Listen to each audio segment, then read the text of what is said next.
పిల్లలు ఎవరైనా మాట్లాడుతుంటే మాట్లాడచ్చు. అట్లా కాదు, మాట్లాడండి. ఒక పాటనే పాడండి.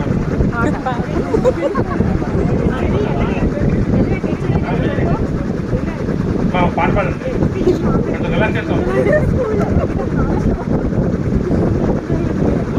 వేదిక పై ఆచరణ అయిన బిజ్మర్ గారికి, ఇక్కడ బిజ్మర్ గారితో పాటు ఇంక డిస్పెన్సర్లు ఉన్నారు, దుర్గారావు గారికి, నరసింహరావు గారికి, స్కూల్ వినోద్ గారికి, రామకృష్ణ గారికి. రామకృష్ణ గారు ఏంటంటే పనిచేస్తాము, చిన్నప్పుడు కూడా పనిచేస్తాం. మేము వస్తున్నామంటే రామకృష్ణ గారు బాధపడ్డాను.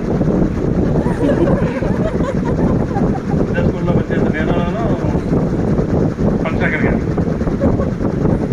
మమ్మల్ని చూసేసి మిగిలిన మాస్టర్లు బాధపడారు చాలా మంది. రామకృష్ణ వస్తే బాగుంటుంది, రామకృష్ణ వస్తుంది అయితే హ్యాపీగా ఉన్నాను. కానీ నేను వస్తాను ఏంటి అనవసరంగా నేను ఫీలింగ్ ఉన్నాయి. అయితే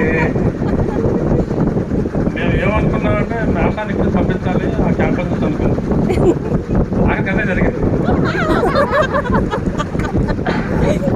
అంటే పిల్లల్ని స్కూల్లో ఫిక్స్ చేయడం, తరగతి రావడం, మాసం మళ్ళీ మీరు పక్కన పక్కన స్కూల్కి వెళ్ళడం జరిగింది. సరే ఎంజాయ్ చేసాం. అట్లా కొంతసేపు గారు నేను నైట్ 6 అక్కడ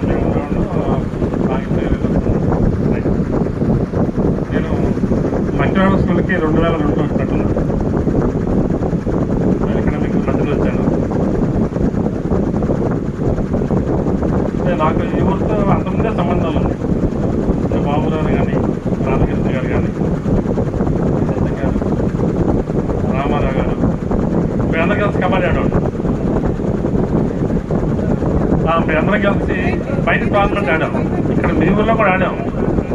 నాకు అట్లా ఈ ఊరితో పరిచయం ఉంది. నా ఫస్ట్ ఉద్యోగం వచ్చినప్పుడు బాబురావు గారు అన్నారు, మానవులు చేయొచ్చు కదా అన్నారు. అంటే ఫస్ట్ అపాయింట్మెంట్కి మనం కోరితే ఎవరు వాళ్ళ ఇష్టం. అది తర్వాత ఏదైనా అవకాశం ఉంటే మనం రావచ్చు.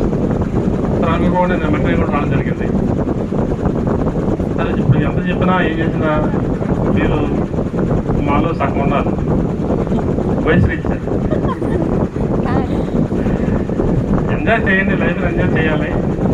యాజులో అట్లాగే ఒక 1 అవర్ మాత్రం అంటే మీరు చేసే పనులు ఏదైనా ఉన్నా 1 అవర్ మాత్రం మీకు ఇంట్లో చేసినా బయట చేసినా కొంచెం బాడీకి మెంటల్ పీస్ 2 ఉండాలి.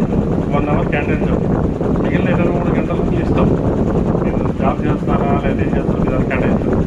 ఆ ఒక్క 1 అవర్ మనం చేయడం వల్ల ఏంటంటే మన లైఫ్ స్పాన్ పెరుగుతుంది.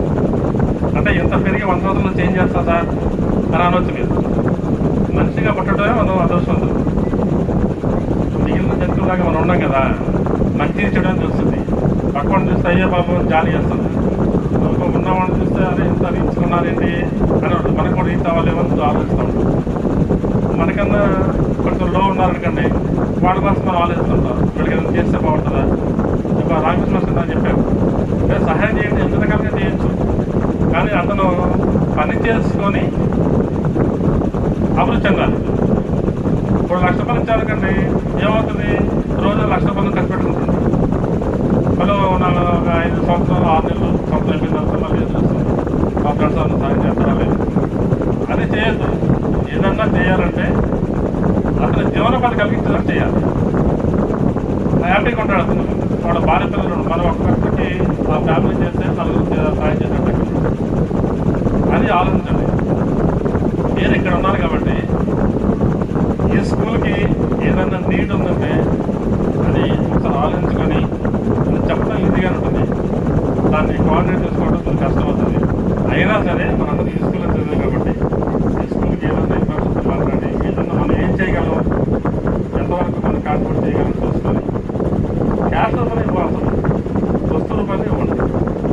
అది ఏమి ఇస్తామో ఏంటనేది మీరు ఆలోచించుకొని చేయండి. అంటే మన స్కూల్ మన ఊళ్ళో చాలా మంది స్కూల్ తీసుకుంటారు. వాళ్ళకి క్యాష్ రూపాయలు ఎవరికి సహాయం చేద్దండి. ఏదైనా వస్తువు రూపాయలు దత్త పెట్టుకుని పెట్టుకుని వస్తుంది, లేదా బుక్స్లో పెట్టుకుని వస్తుంది. ఎంబీబీఎస్ చదివే పురోడు బాగా పూరనుకోండి, మనకి ఏదైనా ఫీజు కట్టడానికి ఏదైనా అవకాశం చూడాలి. అట్లాంటి కూడా తప్ప మనం క్యాష్ చేసి నేను సహాయం చేస్తానంటే అతను మనం పాటిస్తున్నాడు. ఎదురు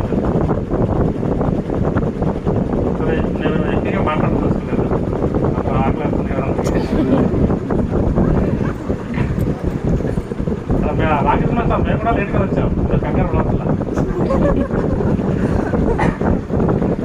అక్కడే ముందు వచ్చారు, టైంకి వచ్చారు. నేను ఇక్కడికి వచ్చిన తర్వాత నాకు మధ్యలో అనుమానం వచ్చింది, ఈ రోజా కాదని. ఇక్కడికి వచ్చేసాను, ఇక్కడికి వచ్చిన తర్వాత ఈ రోజా కాదా అని అనుమానం వచ్చింది.